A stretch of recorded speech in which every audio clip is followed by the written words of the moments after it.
إن الحمد لله نحمده ونستعينه ونؤمن به ونتوكل عليه ونعوذ بالله من شرور أنفسنا ومن سيئات أعمالنا من يهده الله فلا مضل له ومن يضلل فلا هادي له وأشهد أن لا إله إلا الله وحده لا شريك له وأشهد أن محمدا عبده ورسوله أرسله بالهدى ودين الحق ليظهره على الدين كله ولو كره المشركون اللهم صل على محمد وعلى آل محمد كما صليت على إبراهيم وعلى آل إبراهيم إنك حميد مجيد وبارك على محمد وعلى آل محمد كما باركت على إبراهيم وعلى آل إبراهيم إنك حميد مجيد أما بعد فإن خير الحديث كتاب الله وخير الهدي هدي محمد صلى الله عليه وسلم وشر الأمور محدثاتها وكل محدثة بدعة وكل بدعة ضلالة وكل ضلالة في النار يا أيها الذين آمنوا اتقوا الله حق تقاته ولا تموتن إلا وأنتم مسلمون يا أيها الذين آمنوا اتقوا الله وقولوا قولا سديدا يصلح لكم أعمالكم ويغفر لكم ذنوبكم ومن يطع الله ورسوله فقد فاز فوزا عظيما أعوذ بالله السميع العليم من الشيطان الرجيم يا أيها النبي قل لأزواجك وبناتك ونساء المؤمنين يدنين عليهن من جلابيبهن ذلك أدنى أن يعرفن فلا يؤذين وكان الله غفورا رحيما ഏറെ ആദരണീയരായ വിശ്വാസിനികളെ, ജീവിതത്തിൻ്റെ എല്ലാ മേഖലയിലും അള്ളാഹുവിനെ ഭയപ്പെട്ട് തഖ്വയോടുകൂടി ജീവിക്കണമെന്ന് ഉണർത്തുന്നു, വസിയ്യത്ത് ചെയ്യുന്നു. എറണാകുളം ജില്ലയിലെ ഒരു സ്കൂളിൽ ജിൽബാബ്,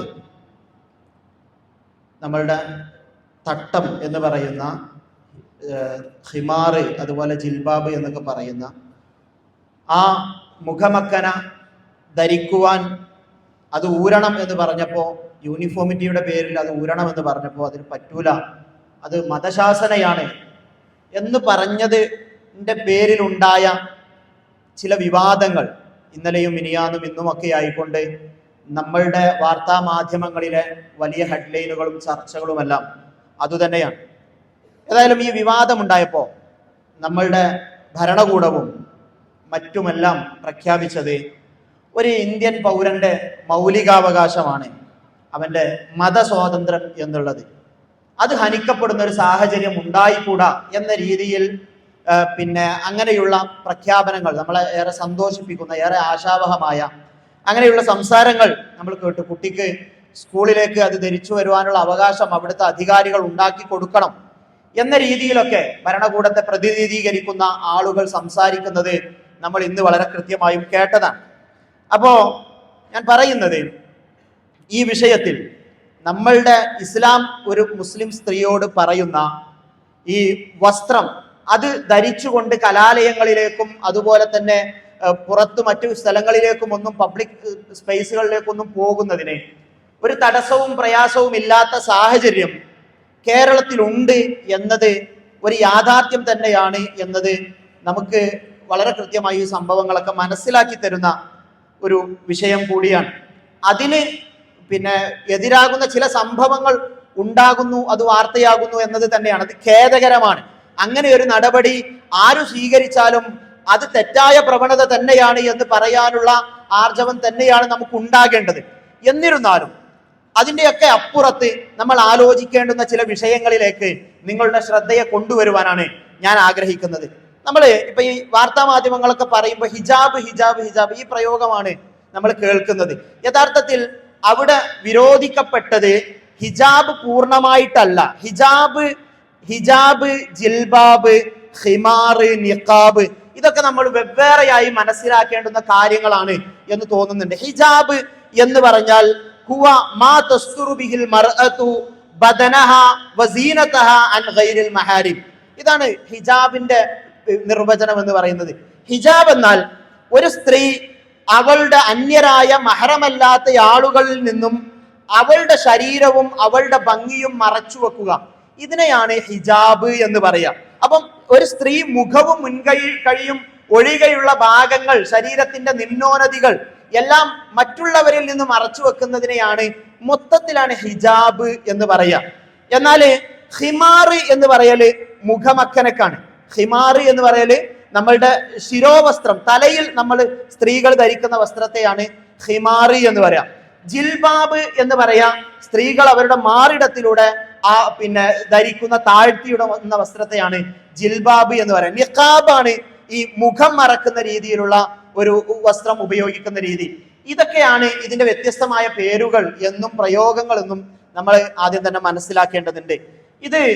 ഈ വിഷയങ്ങളൊക്കെ എപ്പോഴും നമുക്ക് അറിയുന്ന ഒരു വിഷയമാണ് എങ്കിലും നമ്മളുടെ ഈ വിവാദങ്ങൾക്കൊക്കെ അപ്പുറത്ത് നമ്മളുടെ നാട്ടിലെ, നമ്മളുടെ വീട്ടിലെ സ്ത്രീകൾ ഈ ഹിജാബിന്റെ, ഇപ്പൊ പറഞ്ഞ ഈ ഒരു ഹിജാബിന്റെ രീതിയിൽ അതിൽ ജിൽബാബും ഹിമാറും അതുപോലെ തന്നെ ഈ ഹിജാബും ഇതൊക്കെ വളരെ പ്രധാനപ്പെട്ട വിഷയങ്ങളാണല്ലോ. നിർബന്ധമായും തലമറക്കണമെന്നും മാറിടത്തിലൂടെ വസ്ത്രം താഴ്ത്തിയിടണമെന്നും ശരീരത്തിന്റെ മുഖവും മുൻകൈയും ഒഴികെയുള്ള ഭാഗങ്ങളെല്ലാം സ്ത്രീക്ക് ഔറത്താണ് എന്നുള്ളതെല്ലാം വളരെ കൃത്യമായും മദ്രസകളിൽ നിന്ന് പോലും നമ്മൾ പഠിക്കുകയും മനസ്സിലാക്കുകയും ചെയ്യുന്ന ഒരു കാര്യമാണല്ലോ. പക്ഷെ അതെത്രത്തോളം നമ്മളുടെ കലാലയങ്ങളിലുള്ള നമ്മളുടെ കുട്ടികൾ, നമ്മളുടെ ചെറിയ പ്രായത്തിലുള്ള പെൺകുട്ടികളൊക്കെ, നമ്മളുടെ വീട്ടിലെ യുവതികളൊക്കെ എത്രത്തോളം ശ്രദ്ധിക്കുന്നുണ്ട് എന്ന വിഷയത്തിൽ കൂടി നമ്മൾ ഗൗരവത്തോടു കൂടി സംസാരിക്കേണ്ടതല്ലേ? മുസ്ലിം ഉമ്മത്തിന് പൊതുവിലുണ്ടാകുന്ന വിഷയങ്ങളിൽ നമ്മൾ വളരെ വൈകാരികമായി പ്രതികരിക്കുന്നുണ്ട്. അവിടെ പ്രതിഷേധങ്ങളും പ്രതിരോധങ്ങളും ഉണ്ടാകണം മാന്യമായ രീതിയിൽ എന്നത് തന്നെയാണ്. പക്ഷെ അതിന്റെയൊക്കെ അപ്പുറത്ത് നമ്മുടെ വീടകങ്ങളിൽ ഇത് നടപ്പാകുന്നുണ്ടോ എന്ന വിഷയം കൂടി ഗൗരവത്തോടു കൂടി നമ്മൾ മനസ്സിലാക്കേണ്ടതല്ലേ? ഖുർആൻ സൂറത്തുൽ അഹ്സാബിന്റെ 59-ാമത്തെ വചനം നമ്മളോട് സംസാരിക്കുന്നു. യാ അയ്യുഹൻ നബിയു, അല്ലയോ പ്രവാചകരെ, ഖുൽ ലി അസ്വാജിക്, താങ്കൾ താങ്കളുടെ ഭാര്യമാരോട് പറയുക, വ ബനാതിക്, താങ്കളുടെ പെൺമക്കളോട് പറയുക, വനിസാഇൽ മുഅ്മിനീൻ, ലോകത്തുള്ള മാലോകരായ എല്ലാ മുസ്ലിമീങ്ങളുടെയും മുസ്ലിം സ്ത്രീകളോടും പറയുക റസൂലേ. എന്താണ്? യുദ്നീന അലൈഹിന്ന മിൻ ജലാബീബിഹിൻ, അവർ വസ്ത്രം ധരിക്കുന്നുണ്ട്, അവർ തട്ടം ധരിക്കുന്നുണ്ട്, അവരുടെ ശരീരം മറയുന്ന രീതിയിൽ ഒരു വസ്ത്രം അവർ ധരിക്കുന്നുണ്ട്. എന്നാൽ അത് മാത്രം പോരാ, അതിന്റെ അപ്പുറത്ത് അവരാ ധരിച്ച വസ്ത്രമില്ലേ, അതിന്റെ അപ്പുറത്ത് ഈ തലയിലിടുന്ന ഹിമാറില്ലേ, അതിന്റെ താഴ്ഭാഗങ്ങളില്ലേ, യുദ്നീന അലൈഹിന്ന മിൻ ജലാബീബിഹിന്ന, അത് അവരുടെ മാറിടത്തിലൂടെ താഴ്ത്തിയിട്ടുകൊള്ളുക കൂടി ചെയ്യട്ടെ. എന്തിനാണ് ഇത്രയും കൃത്യമായി ശരീരത്തിന്റെ സൗന്ദര്യങ്ങളെയൊന്നും പുറത്തു കാണിക്കാത്ത രീതിയിൽ, പുരുഷന്റെ കഴുകക്കണ്ണുകൾ കൊത്തിയെടുക്കുന്ന രീതിയിൽ, സ്ത്രീയുടെ മാറിടത്തിലേക്ക് അവന്റെ നോട്ടം പതിയാതിരിക്കുന്ന രീതിയിൽ റസൂൽ സല്ലല്ലാഹു അലൈഹി വസല്ലമയും ഖുർആനും പറയുകയാണ്. അതിനുവേണ്ടിയുള്ള ഒരു പ്രതിരോധമാണ്. അവളുടെ മാറിടത്തിലൂടെ അവളുടെ ശിരോവസ്ത്രത്തിന്റെ താഴ്ഭാഗം അവൾ താഴ്ത്തിയിട്ടുകൊള്ളട്ടെ. എന്തിനു വേണ്ടിയിട്ടാണത്? അങ്ങനെ നടക്കുന്ന സ്ത്രീകൾ അവരറിയപ്പെടുന്നത് അവളൊരു മാന്യയായ സ്ത്രീയാണ് എന്ന് ആളുകൾക്ക് മനസ്സിലാകുവാൻ വേണ്ടിയാണ്. അതൊരു മുസ്ലിം പെണ്ണാണ്, മാന്യതയുള്ളവളാണ്. അതുപോലെ തന്നെ മോശപ്പെട്ട ഒരു നോട്ടം പോലും തന്നിലേക്ക് എത്തുന്നത് അസ്വസ്ഥതയുണ്ടാക്കുന്ന ഒരു സ്ത്രീയാണ്, അവൾ മാന്യയാണ് എന്ന് കാണുന്നവന്, കഴുകക്കണ്ണുമായി വരുന്നവന് അവന് തോന്നുന്ന രീതിയിലുള്ള മാന്യമായ വസ്ത്രം അതൊരു പ്രതിരോധമാണ്. അപ്പൊ അതുപോലെ തന്നെ അവർ ആക്രമിക്കപ്പെടാതിരിക്കുവാൻ വേണ്ടിയാണ്, അവർ ഉപദ്രവിക്കപ്പെടാതിരിക്കുവാൻ വേണ്ടിയാണ് മാന്യമായ വസ്ത്രം ധരിച്ചിറങ്ങുന്ന സ്ത്രീകളുടെ അനുഭവങ്ങളും അതുപോലെ തന്നെ മുൻകാലത്ത് നല്ല രീതിയിലല്ലാതെ വസ്ത്രം ധരിച്ചിറങ്ങിയപ്പോൾ അവർക്കുണ്ടായ പ്രയാസങ്ങളുമെല്ലാം പറയുന്ന രീതിയിലുള്ള മലയാള പുസ്തകങ്ങൾ, റിസർച്ച് രീതിയിലുള്ള പുസ്തകങ്ങൾ നമ്മുടെ നാട്ടിൽ അവൈലബിൾ ആണ്. അത് വായിച്ചു നോക്കിയാൽ മനസ്സിലാവും എന്താണ് ഹിജാബ് അവർക്ക് നൽകുന്ന പ്രതിരോധം എന്ന് പറയുന്നത്. പലപ്പോഴും പല സെലിബ്രിറ്റികൾ പോലും, സ്ത്രീകളായ സെലിബ്രിറ്റികൾ പോലും ഞങ്ങൾ ഇതിട്ട് വരുന്നത് ഒരു പ്രതിരോധമാണ് എന്ന രീതിയിൽ പറയുന്നത് കാണാൻ കഴിയും. ആക്രമിക്കപ്പെടാതിരിക്കുവാൻ, പൊതുവിടത്തിൽ ആൾക്കൂട്ടങ്ങൾക്കിടയിൽ പ്രയാസങ്ങൾ ഇല്ലാതിരിക്കുവാൻ ഈ വസ്ത്രം ഉപകരിക്കും എന്നത് തന്നെയാണ് അല്ലാഹു സുബ്ഹാനഹു വ തആല ഖുർആനിലൂടെ സൂറത്തുൽ അഹ്സാബിലൂടെ നമ്മളോട് പറയുകയും ഓർമ്മപ്പെടുത്തുകയും ഒക്കെ ചെയ്യുന്ന ഒരു കാര്യം.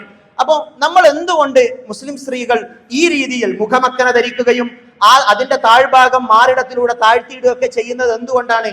അതിന്റെ ശാസ്ത്രീയമായ കാര്യങ്ങൾ അറിഞ്ഞതുകൊണ്ടൊന്നുമല്ല. നമുക്ക് ശാസ്ത്രീയമായ കാര്യങ്ങളൊന്നും അറിയണ്ട. അല്ലെങ്കിലും അള്ളാഹുവും റസൂലും ഒരു കാര്യം പറഞ്ഞാൽ സമിഅനാ വഅതഅനാ, കേട്ടു അനുസരിച്ചു. അതാണ് നമ്മളുടെ നിലപാട്.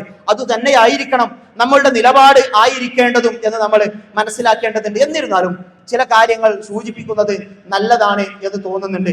ഈ പോൺ സൈറ്റുകളൊക്കെ വീക്ഷിക്കുന്നവരുടെ കണക്കുകൾ നോക്കിയാൽ അതിൽ 70% പുരുഷന്മാരാണ്. സ്ത്രീകളുടെ ശതമാനം 70-70-ലധികവും 79-80% പുരുഷന്മാരാണ് എന്നൊക്കെ നമുക്ക് കണക്കുകൾ കാണാൻ കഴിയും. പിന്നെ 30-ന് താഴെ ശതമാനം മാത്രമേ സ്ത്രീകൾ ഈ പോൺ സൈറ്റുകൾ പോലെയുള്ള മനുഷ്യന്റെ ശരീരങ്ങൾ പ്രദർശിപ്പിക്കുന്ന വൃത്തികെട്ട സൈറ്റുകളിലേക്ക് തേടിപ്പോകുന്നവർ വളരെ ശതമാനക്കണക്ക് നോക്കുമ്പോൾ വളരെ കുറവായിക്കൊണ്ട് നമുക്ക് കാണാൻ കഴിയും. എന്താണ് പുരുഷന്മാർ ഇതിലേക്ക് കൂടുതലായി ചെന്നെത്തുകയും സ്ത്രീകൾ അങ്ങനെയുള്ള സൈറ്റുകളിലേക്ക് പോകുന്നത് ഗണ്യമായി കുറയുകയും ചെയ്യുന്നതിന്റെ കാര്യം എന്ന് നമ്മൾ അതിന്റെ ബയോളജി തന്നെ മനസ്സിലാക്കി പഠിച്ചാൽ നമുക്ക് മനസ്സിലാക്കാൻ കഴിയുന്ന കാര്യമാണ്. പുരുഷന് അവന് വിഷ്വൽ അറൗസലാണ് എന്ന് വെച്ചാൽ അവന്റെ ലൈംഗിക ഉത്തേജനം നടക്കുന്നത് അതിന്റെ ഏറ്റവും പ്രധാനപ്പെട്ടത് കണ്ണാണ്, കാഴ്ചയാണ്.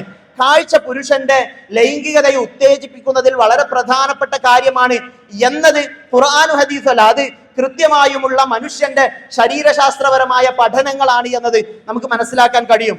അതുകൊണ്ട് തന്നെയാണ് ഈ പുരുഷന്മാർ അവന്റെ ഈ കാഴ്ച അത് വളരെ പ്രധാനമായതുകൊണ്ട് അത് അവന്റെ ലൈംഗികതയെ സജീവമാക്കുമെന്നതുകൊണ്ട് ഇങ്ങനെയുള്ള വൃത്തികേടുകളുള്ള ചിത്രങ്ങളും അതുപോലെയുള്ള അഭിനയങ്ങളും കാര്യങ്ങളും ഒക്കെ കണ്ടാൽ പുരുഷൻ അതിൽ കൂടുതൽ ഒരു സെക്ഷൽ ആയിട്ടുള്ള താല്പര്യങ്ങളിലേക്ക് പോകും എന്നത് വളരെ കൃത്യമായുമുള്ള പഠനങ്ങളാണ്. അതുകൊണ്ട് തന്നെയാണ് ഈ കാഴ്ച പ്രധാനമായതുകൊണ്ടാണ് പുരുഷന്മാർ ഈ വൃത്തികെട്ട അള്ളാഹുവും റസൂലും വിലക്കിയ പോൺ സൈറ്റുകൾ പോലെയുള്ളതിൽ പോയിട്ട് അത് ആസ്വദിക്കുവാനുള്ള കാരണം. എന്നാൽ സ്ത്രീകൾക്ക് അങ്ങനെയല്ല. സ്ത്രീകളെ സംബന്ധിച്ചിടത്തോളം ഇമോഷണൽ അതുപോലെ തന്നെ ഫിസിയോളജിക്കൽ അറൗസൽ ആണ് അവർക്കുള്ളത്. അവരുടെ ലൈംഗികമായ ഉത്തേജനം സംഭവിക്കുന്നത് അതിന് ആ പുരുഷനായിട്ടുള്ള ഒരു മാനസിക ബന്ധം, അതുപോലെ തന്നെ ഒരു സുരക്ഷിതത്വം, അവരിൽ നിന്നുണ്ടാകുന്ന സ്നേഹം, കെയർ, ഇതിൽ നിന്നൊക്കെയാണ് ഒരു സ്ത്രീക്ക് അവരുടെ ലൈംഗികമായ താല്പര്യങ്ങൾ ഉണ്ടാവുക എന്നത് വളരെ കൃത്യമായുമുള്ള ബയോളജിയാണ്. ഇതുകൊണ്ടാണ് അള്ളാഹു സുബ്ഹാനഹു വ തആല, ഞാൻ പറഞ്ഞു ഇതൊന്നും ഉള്ളത് കൊണ്ടല്ല നമ്മൾ ഇസ്ലാമികമായ അള്ളാഹിന്റെ റസൂലിന്റെ കൽപ്പനകളെ സ്വീകരിക്കുന്നത്. അള്ളാഹുവും റസൂലും പറഞ്ഞാൽ സമിഅനാ വ അതഅനാ എന്നത് തന്നെയായിരിക്കണം നമ്മളുടെ നിലപാട്. അതുകൊണ്ടാണ് അള്ളാഹു സുബ്ഹാനഹു വ തആല പുരുഷനോട് പറയുന്നത് പുരുഷന്റെ കാഴ്ചയുടെ പ്രാധാന്യം അവന് തെറ്റായ വഴികളിലേക്ക്, ചിന്തകളിലേക്ക്, ആലോചനകളിലേക്ക്, തെറ്റായ പ്രവർത്തനങ്ങളിലേക്ക് അവനെ കൊണ്ടുപോകുമെന്നത് കൊണ്ടാണ് ഖുർആൻ പറയുന്നത് ഖുല്ലിൽ മുഅ്മിനീൻ, നബിയെ മുഅ്മിനീങ്ങളായ ആളുകളോട് പറയുക യഗുദ്ദൂ മിൻ അബ്സാരിഹിന്ന, അവരവരുടെ കണ്ണുകൾ താഴ്ത്തിക്കൊള്ളട്ടെ. അങ്ങാടികളിൽ സ്ത്രീകളെ കാണുമ്പോ, മോശപ്പെട്ട പെൺചിത്രങ്ങൾ കാണുമ്പോ, അങ്ങനെയുള്ള സന്ദർഭങ്ങളിൽ ഒരു സ്ത്രീയെ കാണുന്ന അവസരത്തിൽ പോലും അവർ ചെയ്യേണ്ടത് അവരുടെ കണ്ണുകളെ അവർ താഴ്ത്തിക്കൊള്ളട്ടെ. വയഹ്ഫദൂ ഫുറൂജഹും, അവരവരുടെ ഗുഹ്യാവയവങ്ങളെ കാത്തു സൂക്ഷിച്ചുകൊള്ളട്ടെ. കണ്ണു താഴ്ത്തൽ തന്നെ പുരുഷന് ചെയ്യുന്ന വലിയ ഒരു പ്രതിരോധമാണ്. മോശപ്പെട്ട കാര്യങ്ങളിൽ നിന്നെല്ലാം നമുക്കുള്ള ഒരു പ്രതിരോധമാണ് നമ്മളുടെ കണ്ണുകൾ താഴ്ത്തുക എന്നുള്ളത്. ദാലിക അസ്കാലഹും, അതാണ് അവർക്ക് സംസ്കാരമായിട്ടുള്ളത്.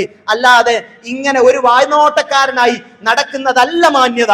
അവനവന്റെ കണ്ണ് താഴ്ത്തുന്നതും ഗുഹ്യാവയവത്തെ കാത്തു സൂക്ഷിക്കുന്നതുമാണ്. ഇന്നല്ലാഹ ഖബീറുൻ ബിമാ തസ്നഊൻ, നിങ്ങൾ കാട്ടിക്കൂട്ടിക്കൊണ്ടിരിക്കുന്ന, നിങ്ങളുടെ മോശപ്പെട്ട നിങ്ങൾ ചെയ്തുകൊണ്ടിരിക്കുന്ന കാര്യങ്ങളെ കുറിച്ച് അള്ളാഹു സസൂക്ഷ്മം അറിയുന്നുണ്ട് എന്ന് നമ്മളോട് വളരെ കൃത്യമായും ഖുർആൻ ഓർമ്മപ്പെടുത്തുകയാണ്. അപ്പൊ പുരുഷനോട് പറഞ്ഞത് കണ്ണ് താഴ്ത്താനാണ്. കണ്ണ് താഴ്ത്തിക്കൊണ്ട് അവന്റെ ഇങ്ങനെയുള്ള തെറ്റായ കാര്യങ്ങളിൽ നിന്ന് പ്രതിരോധം തീർക്കുവാനാണ്. എന്നാൽ സ്ത്രീകളോട് പറയുമ്പോഴോ ഇതേ പ്രയോഗം തന്നെ പറഞ്ഞുകൊണ്ട് അള്ളാഹു പറയുന്നുണ്ട് ഖുല്ലിൽ മുഅ്മിനാത്ത്, സ്ത്രീകളോട് പറയുക, മുഅ്മിനത്തുകളായ സ്ത്രീകളോട് പറയുക യഗ്ളുദ്ന മിൻ അബ്സാരിഹിന്ന, അവർ അവരുടെ കണ്ണുകൾ താഴ്ത്തിക്കൊള്ളട്ടെ. വയഹ്ഫദ്ന ഫുറൂജഹുന്ന, അവരവരുടെ ഗുഹ്യാവയവങ്ങളെ കാത്തു സൂക്ഷിച്ചു കൊള്ളട്ടെ. വലാ യുബ്ദീന സീനതഹുന്ന, അവർ അവരുടെ സൗന്ദര്യത്തെ വെളിവാക്കാതിരിക്കുകയും ചെയ്യട്ടെ. ഇല്ലാ മാ വഹറ മിൻഹ, അതിൽ നിന്ന് വെളിവായതൊഴികെ, മുഖവും മുൻകൈയും ഒഴികെയുള്ള ഭാഗങ്ങൾ അവർ പബ്ലിക്കിന് മുന്നിൽ പ്രദർശിപ്പിക്കാതിരിക്കട്ടെ. അങ്ങനെ പ്രദർശിപ്പിച്ചാൽ പുരുഷന്റെ കഴുകക്കണ്ണുകൾ അതിനുമേലെ പതിയുകയും മോശമായ മനസ്സുള്ള ആളുകൾ അതിനെ ആസ്വദിക്കുകയും അത് തെറ്റായ രീതിയിലുള്ള കാര്യങ്ങൾ അവരുടെ ശരീരത്തിൽ സംഭവിക്കുകയും ചെയ്യുമെന്നതുകൊണ്ട് ഖുർആൻ സ്ത്രീകളോട് പറയാണ് അവർ അവരുടെ സൗന്ദര്യത്തെ എക്സ്പോസ് ചെയ്യാതിരിക്കട്ടെ. വൽയദ്രിബ്ന ബിഹുംരിഹിന്ന അലാ ജുയൂബിഹിന്ന, അവരുടെ മുഖമക്കനകൾ അവരവരുടെ മാറിടത്തിലൂടെ താഴ്ത്തിയിട്ടുകൊണ്ട് പുരുഷന് ഏറ്റവും കൂടുതൽ ആകർഷണം തോന്നുന്ന അവളുടെ ശരീരത്തിന്റെ മാറിടം അതവൾ മറച്ചുകൊള്ളുകയും ചെയ്യട്ടെ. വലാ യുബ്ദീന സീനതഹുന്ന, അവളുടെ സൗന്ദര്യത്തെ പ്രദർശിപ്പിക്കരുത് എന്ന് പറഞ്ഞിട്ട് സൂറത്തുൻ നൂർ ഇങ്ങനെ വിശദീകരിക്കണം. ഇല്ല, ചില ആളുകളുടെ മുന്നിലല്ലാതെ അവളുടെ സൗന്ദര്യത്തെ പ്രദർശിപ്പിക്കരുത്. ഈ സൗന്ദര്യത്തെ പ്രദർശിപ്പിക്കുക എന്നൊക്കെ പറഞ്ഞാൽ ഇപ്പൊ പെൺകുട്ടികളൊക്കെ ഈ മേക്കപ്പ് ചെയ്യുന്ന ഒരു രീതിയുണ്ട്. ശരീരത്തിന് കൂടുതൽ സൗന്ദര്യമുള്ളതായി തോന്നിപ്പിക്കുവാൻ വേണ്ടിയുള്ള ഈ കോസ്മെറ്റിക് ആയിട്ടുള്ള സാധനങ്ങളൊക്കെ ഉപയോഗിച്ചുകൊണ്ട് ശരീരത്തെ ചായം തേച്ച് മനോഹരമാക്കി പബ്ലിക്കിലേക്ക് ഇറങ്ങുന്ന ഒരു രീതിയുണ്ട്. തീർച്ചയായും അത് ഹിജാബിന്റെ പരിധിയിൽ നിന്ന് പോകുന്നതും അവർക്ക് ഉപദ്രവങ്ങൾ നേരിടുവാൻ കാരണമാവുകയും ചെയ്യുന്ന ഒരു കാര്യമായതുകൊണ്ട് തന്നെ ഖുർആൻ വളരെ കൃത്യമായിട്ട് പറയാണ്, അവരവരുടെ സൗന്ദര്യത്തെ എക്സ്പോസ് ചെയ്യരുത്. കണ്ണിലും പുരികത്തിലും ചുണ്ടിലും മുഖത്തുമെല്ലാം പലതരത്തിലുള്ള ചായങ്ങൾ തേച്ച് തന്റെ ശരീരം ഉള്ളതിനേക്കാൾ ഭംഗി കാണിച്ചുകൊണ്ടുള്ള രീതി. വലാ യുബ്ദീന സീനതഹുന്ന, അവളുടെ സൗന്ദര്യത്തെ അത് പ്രകടിപ്പിക്കുവാൻ പാടില്ല എന്ന് പറഞ്ഞിട്ട് കൃത്യമായിട്ടും പറയുന്നുണ്ട്. ഭർത്താവിന്റെ മുന്നിലല്ലാതെ, പിന്നെയോ പിതാവിന്റെ മുന്നിലല്ലാതെ, ഭർത്തൃപിതാവിന്റെ മുന്നിലല്ലാതെ, തന്റെ മക്കളുടെ മുന്നിലല്ലാതെ, ഭർത്താവിന്റെ മക്കളുടെ മുന്നിലല്ലാതെ, സഹോദരന്മാരുടെ ആൺമക്കളുടെ മുന്നിലല്ലാതെ, അതുപോലെ തന്നെ ചെറിയ കുട്ടികളുടെ മുന്നിലല്ലാതെ, അസഖ്യരായ ലൈംഗിക താല്പര്യങ്ങൾ ഇല്ലാത്ത ആളുകളുടെ മുന്നിലല്ലാതെ ഇത് പ്രകടിപ്പിക്കുവാൻ പാടില്ല എന്ന് പറയുമ്പോൾ പ്രിയപ്പെട്ട മുസ്ലിം പെൺകുട്ടികളെ വളരെ ഗൗരവത്തോടു കൂടി ആലോചിക്കേണ്ടത് തന്നെയാണ്. ഇത് ഖുർആനാണ് നമ്മളോട് പറയുന്നത്. വലാ യുബ്ദീന സീനതഹുന്ന, അവർ അവരുടെ സൗന്ദര്യത്തെ പ്രകടിപ്പിക്കുവാൻ പാടില്ല, പബ്ലിക്കിലേക്ക് അത് കൊണ്ടുവരാൻ പാടില്ല എന്ന് പറയുന്നത് ഖുർആനാണ് എന്നത് നമ്മളുടെ മനസ്സുകളിൽ ഉണ്ടാകേണ്ടതുണ്ട്. ഖേദകരമെന്ന് പറയട്ടെ, നമ്മളുടെ പെൺകുട്ടികൾ ധരിക്കുന്ന വസ്ത്രങ്ങൾ, അവർ ധരിക്കുന്ന ഷോളുകൾ അവരുടെ കഴുത്തുകളിൽ മാത്രം ചുറ്റിക്കിടക്കുന്ന ഒന്നായി മാറുന്നു എന്നത്, അത് നമ്മളുടെ മക്കളുടെ കാര്യത്തിൽ പോലും അതിൽ ശ്രദ്ധയുണ്ടോ എന്നത് ഗൗരവത്തിൽ ആലോചിക്കേണ്ടതാണ്. പ്രിയപ്പെട്ട ഉപ്പമാരെ, അവർ ഉപദ്രവിക്കപ്പെടാതിരിക്കുവാനാണ് നമ്മളുടെ പെൺമക്കൾ, നമ്മളുടെ പ്രിയപ്പെട്ട പെൺമക്കൾ, അവർ മറ്റൊരാളുടെ കാമക്കണ്ണുകളാൽ അവർ വ്യഭിചരിക്കപ്പെടുന്നത് നമ്മൾ ആഗ്രഹിക്കുന്നുണ്ടോ? ഇല്ലല്ലോ. എങ്കിൽ മാന്യമായ വസ്ത്രം ധരിക്കുവാൻ നമ്മൾ പറയേണ്ടതുണ്ട്. നമ്മൾ പബ്ലിക്കിൽ തീർക്കുന്ന പ്രതിരോധങ്ങൾ ശക്തമാകുന്നതോടൊപ്പം തന്നെ നമ്മുടെ വീടകങ്ങളിലും പ്രതിരോധങ്ങൾ ഉണ്ടാകട്ടെ എന്നത് തന്നെയാണ് ഈ സംഭവം നമ്മളുടെ മുന്നിലേക്ക് വെക്കുന്നത്. അല്ലാഹു സുബ്ഹാനഹു വ തആല നമുക്കേവർക്കും ഈ വിഷയത്തിൽ ഗൗരവവും പ്രാധാന്യവും സൂക്ഷിക്കുവാനും അത് നമ്മളുടെ കുടുംബങ്ങളിലും മറ്റുമൊക്കെ അതിന്റെ ബോധമുണ്ടാക്കുവാനും പറഞ്ഞു കൊടുക്കാനൊക്കെ ഉള്ള തൗഫീഖ് നൽകി അനുഗ്രഹിക്കുമാറാകട്ടെ.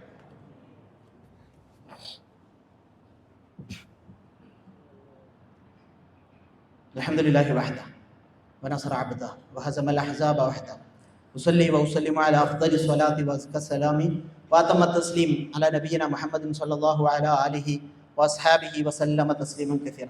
ഒരിക്കൽ കൂടി അല്ലാഹുവിനെ ഭയപ്പെട്ട് തഖ്വയോടുകൂടി ജീവിക്കണമെന്ന് ഉണർത്തുന്നു, വസിയത്ത് ചെയ്യുന്നു. ഈ ഫാഷന്റെ പേരിൽ ഹിജാബിന് വിരുദ്ധമായ വസ്ത്രം നമ്മളുടെ നാട്ടിലേക്ക് വന്നു കഴിഞ്ഞിട്ടുണ്ട് എന്നതൊരു യാഥാർത്ഥ്യമാണ്. നമുക്കൊക്കെ അറിയാം, ഒരു ജെൻഡർ ന്യൂട്രൽ യൂണിഫോം എന്നൊരു വിവാദം ഉണ്ടായിരുന്നു. എന്താണ്, ഒരു ജെൻഡറിന് അതീതമായിട്ടുള്ള വസ്ത്രം, ആണാണോ പെണ്ണാണോ എന്ന് തിരിയാത്ത രീതിയിലുള്ള വസ്ത്രം ധരിക്കണം സ്കൂളുകളിൽ എന്നൊരു വിവാദം ഉയർന്നു വന്നു. ആ സമയത്ത് നമ്മളൊക്കെ അതിനെതിരെ ശക്തമായി പ്രതിഷേധിച്ചു. ആ വിവാദം അങ്ങനെ അങ്ങോട്ട് കെട്ടടങ്ങുകയും ചെയ്തു. പക്ഷെ അതിനൊക്കെ ശേഷം ഒരു ഫാഷൻ എന്ന രീതിയിൽ പുരുഷന്മാരിടുന്ന രീതിയിലുള്ള വസ്ത്രം പെൺകുട്ടികൾക്ക് വന്നപ്പോൾ, ഒരാണിടുന്ന കുപ്പായ കുടുക്ക് പോലുമുള്ള രീതിയിലുള്ള കൈ മടക്കി വെക്കുന്ന രീതിയിലുള്ള വസ്ത്രവും അതിനോടൊപ്പം ഒരു ജീനും ഒക്കെ ഇടുന്ന ഫാഷൻ വന്നപ്പോൾ നമ്മളുടെ പെൺകുട്ടികൾ തലയിലൊരു തട്ടവും ചുറ്റി അത് ഇട്ട് നടക്കുന്നത് നമ്മൾ കണ്ടു. നമ്മളോട് നേരിട്ട് ഇങ്ങനെ ഒരു വസ്ത്രം ധരിക്കണം എന്ന് പറയുമ്പോൾ നമ്മൾ വൈകാരികമായി അതിനെ പ്രതിഷേധിക്കുന്നു. എന്നാൽ ഒരു ഫാഷന്റെ പേരിൽ അത് നമ്മളുടെ വീട്ടിലേക്ക് കൂടി കടന്നു വരുന്ന ഒരു വല്ലാത്ത അവസ്ഥയുണ്ട് എന്നത് നമ്മൾ മനസ്സിലാക്കേണ്ട ഒരു വിഷയം തന്നെയാണ്. അപ്പോൾ ഇങ്ങനെയുള്ള കാര്യങ്ങളൊക്കെ നമ്മൾ ഗൗരവത്തിൽ നമ്മളെ പെൺമക്കൾ അങ്ങനത്തെ ഫാഷന്റെ ഇതിൽ കൊണ്ടുവരുമ്പോൾ പാടില്ല മോളെ, ഇത് തെറ്റാണ്, ഇത് വാങ്ങിക്കൊടുക്കുന്നത് നമ്മളല്ലേ, നമ്മൾ അള്ളാഹുവിന്റെ മുന്നിൽ നാളെ മറുപടി പറയേണ്ടി വരില്ലേ എന്നത് ഞാൻ എല്ലാവരെയും ആക്ഷേപിച്ചുകൊണ്ട് പറയല്ല. അങ്ങനെ നമ്മളുടെ വീട്ടിൽ സംഭവിക്കുന്നുണ്ടെങ്കിൽ ആ വിഷയത്തിൽ നാളെ അള്ളാഹുവിന്റെ മുന്നിൽ നമ്മളും ഉത്തരം പറയേണ്ടി വരും എന്നത് ഗൗരവത്തോടു കൂടി നമ്മൾ മനസ്സിലാക്കേണ്ടതാണ്. അതുപോലെ തന്നെ കുട്ടികളുടെ ഈ വസ്ത്രങ്ങളൊന്നും ഈ കയ്യിന്റെ ഇവിടെ വരെ ഉണ്ടാവുള്ളൂ, മുട്ട് വരെയുള്ള വസ്ത്രങ്ങളായിരിക്കും. ബാക്കി ഭാഗങ്ങളൊക്കെ മറയാത്ത രീതിയിലുള്ളതായിരിക്കും. കുട്ടികൾ അത് അങ്ങനെ തന്നെ ഇട്ടിട്ടാണ് പോവുക. എന്നാൽ അതിന്റെ അപ്പുറത്ത് ഇപ്പൊ ഹാൻഡ് ഷോക്സോ മറ്റൊക്കെ ഇട്ടിട്ട് ആ കയ്യിന്റെ ഭാഗം അത് ഔറത്താണ് എന്ന് പറഞ്ഞ് മനസ്സിലാക്കി അത് തിരുത്താൻ നമ്മൾ ശ്രദ്ധിക്കണം. അതുപോലെ തന്നെ ഈ കല്യാണ വീടുകളിൽ നമ്മളുടെയൊക്കെ മക്കളുടെ കല്യാണങ്ങൾ നടക്കുന്ന സന്ദർഭങ്ങളിൽ പോലും നമ്മൾ ഗൗരവത്തോടു കൂടി ആലോചിക്കുക, എങ്ങനെയാണോ ഇസ്ലാമിലെ ഹിജാബിലായിക്കൊണ്ടാണോ നമ്മളെ മക്കളൊക്കെ ഇറങ്ങിപ്പോകുന്നത് എന്ന്. ഏറ്റവും മനോഹരമായ അവരുടെ ജീവിതത്തിൽ ഒരു ദിവസം അതിന് അള്ളാഹുവിന്റെ കോപമുണ്ടാക്കുന്ന അവസ്ഥയിലേക്ക് നമ്മൾ കൊണ്ടുപോകുന്നുണ്ടെങ്കിൽ തലയിൽ തട്ടം പോലും ഇടാൻ നമ്മളുടെ പെൺമക്കൾ മറന്നു പോകുന്നുണ്ട്. കഴുത്തും തലയും ഒന്നും മറയാത്ത രീതിയിൽ ശരീരത്തിന്റെ ഭാഗങ്ങളൊക്കെ തുറന്നു വെക്കുന്ന രീതിയിലുള്ള, അതുപോലെ തന്നെ എല്ലാവിധ 25,000 30,000 ഒക്കെ കൊടുത്തുള്ള മേക്കപ്പുകൾ നടത്തിക്കൊണ്ട് സ്റ്റേജുകളിൽ നമ്മളെ കുട്ടികളെ അലങ്കരിച്ചുകൊണ്ട് ഇരുത്തുന്ന രീതികൾ നമ്മളുടെ നാട്ടിൽ സജീവമായി കൊണ്ടിരിക്കുന്നുണ്ട്. ഇത് ഖുർആൻ വിമർശിച്ച കാര്യമല്ലേ? വലാ തബർറുജ്ന തബർറുജൽ ജാഹിലിയ്യത്തിൽ ഊല. ആദ്യത്തെ കാലത്തെ ജാഹിലിയ കാലഘട്ടത്തിലെ പോലെയുള്ള സൗന്ദര്യ പ്രദർശനം നിങ്ങൾ നടത്തരുതേ എന്ന് ഖുർആനല്ലേ നമ്മളോട് പറഞ്ഞത്? സ്ത്രീയെ അണിഞ്ഞൊരുക്കി അവൾ എല്ലാവിധത്തിലുള്ള ആഭരണങ്ങളും ധരിച്ചുകൊണ്ട് എല്ലാവിധത്തിലുള്ള മേക്കപ്പും ചെയ്തുകൊണ്ട് അണിഞ്ഞൊരുങ്ങി പബ്ലിക്കിന് മുന്നിൽ ഒരു പ്രദർശന വസ്തുവായി നിൽക്കുന്ന രീതി നമ്മളുടെ നാട്ടിൽ നടക്കുന്നുണ്ടെങ്കിൽ അതിനെതിരെ സംസാരിക്കുന്നത് ഞാനല്ല, ഖുർആനാണ്. വലാ തബർറുജ്ന തബർറുജൽ ജാഹിലിയ്യത്തിൽ ഊല. ആദിമകാലത്തെ ജാഹിലിയ കാലഘട്ടത്തിലെ പോലെയുള്ള സൗന്ദര്യ പ്രദർശനങ്ങൾ നിങ്ങൾ നടത്തരുത് എന്ന് ഖുർആൻ പറഞ്ഞത് നമ്മളുടെ മനസ്സുകളിൽ ഉണ്ടാകേണ്ടതാണ്. റസൂൽ സല്ലല്ലാഹു അലൈഹി വസല്ലമ ശരീരം കൃത്യമായി മറയാത്ത രീതിയിൽ ശരീരത്തിന്റെ ചില ഭാഗങ്ങളൊക്കെ ഓപ്പൺ ആയിട്ടുള്ള രീതിയിലുള്ള ചുരിദാറുകൾ ധരിക്കുന്നവർ, അതിന് താഴെ ലെഗിന് പോലെയുള്ള വസ്ത്രങ്ങൾ ധരിക്കുന്നവർ, ശരീരം ഇടുങ്ങിയ രീതിയിലുള്ള ശരീരത്തിന്റെ എല്ലാ ഭാഗങ്ങളും നിമ്നോന്നതികളും കാണുന്ന രീതിയിലുള്ള വസ്ത്രങ്ങൾ ധരിക്കുന്നവർ, കൃത്യമായും റസൂൽ സല്ലല്ലാഹു അലൈഹി വസല്ലമ പറഞ്ഞതാണ് നിസാഉൻ കാസിയാത്തുൻ ആരിയാത്ത്. ചില സ്ത്രീകൾ റസൂൽ സല്ലല്ലാഹു അലൈഹി വസല്ലം പറഞ്ഞു, ഞാൻ അവരെ കണ്ടിട്ടില്ല, പിന്നീട് വരാനുള്ള ഒരു വിഭാഗം ആളുകൾ നമ്മൾ ഇന്ന് കാണുന്നുണ്ട്. ധരിച്ചിട്ടുണ്ട് എന്നാൽ ധരിച്ചിട്ടില്ല, വസ്ത്രമൊക്കെ ധരിച്ചിട്ടുണ്ട്, പക്ഷെ ശരീരത്തിന്റെ മറയേണ്ട ഭാഗങ്ങൾ മറയാത്ത രീതിയിലുള്ള വസ്ത്രം ധരിക്കുന്ന സ്ത്രീകൾ. അതുപോലെ തന്നെ മായിലാത്തുൻ മുമീലാത്തുൻ, ചാഞ്ഞും ചെരിഞ്ഞും നടക്കുന്ന സ്ത്രീകൾ. റൂസുഹുന്ന കഅസ്നിമത്തിൽ ബുഖ്തിൽ മായില, അവരുടെ തലമുടികൾ ഇങ്ങനെ മുകളിലേക്ക് കെട്ടിവെച്ചിട്ട് അത് ഈ ഒട്ടകത്തിന്റെ പൂഞ്ഞ പോലെ ഇരിക്കുന്ന രീതിയിൽ മുടിയെ കെട്ടിവെക്കുന്ന സ്ത്രീകൾ. ലാ യദ്ഖുൽനൽ ജന്ന. റസൂൽ സല്ലല്ലാഹു അലൈഹി വസല്ലം ഇതൊക്കെ പറഞ്ഞിട്ട് പറയാണ്, ലാ യദ്ഖുൽനൽ ജന്ന, അവർ സ്വർഗത്തിൽ പ്രവേശിക്കുകയില്ല. സ്വർഗത്തിൽ പ്രവേശിക്കൂല എന്നുമല്ല പറഞ്ഞത്, വലാ യജിദിന റീഹഹ, ആ സ്വർഗത്തിന്റെ സുഗന്ധം എത്രയോ വർഷക്കാലത്തെ വഴിദൂരം അകലേക്ക് അടിച്ചു വീശുന്ന സ്വർഗത്തിന്റെ പരിമളം, സ്വർഗത്തിന്റെ സുഗന്ധം അതുപോലും നമ്മളുടെ ഇങ്ങനെ നടക്കുന്ന പെൺമക്കൾക്ക് കിട്ടൂല എന്ന് ഖുർആൻ പറയുമ്പോൾ നമ്മളുടെ മക്കളെ നമ്മൾ സ്നേഹിക്കുന്നുണ്ട് എങ്കിൽ നമ്മൾ ഈ പരലോകത്ത് നാളെ അവരുടെ അവസ്ഥ എന്താകുമെന്ന വിഷയത്തിൽ നമ്മൾ ആലോചിക്കേണ്ടതില്ലേ? അല്ലാഹു സുബ്ഹാനഹു വ തആല നമ്മളോട് പറയുകയും ചെയ്തതല്ലേ, നിങ്ങളെയും നിങ്ങളുടെ മക്കളെയും നിങ്ങളുടെ കുടുംബത്തെയും എല്ലാം നരകത്തിൽ നിന്ന് കാത്തു സംരക്ഷിക്കണം എന്നത് നമ്മളോടുള്ള അള്ളാഹുവിന്റെ കൽപ്പനയാണ് എന്ന് മനസ്സിലാക്കുക.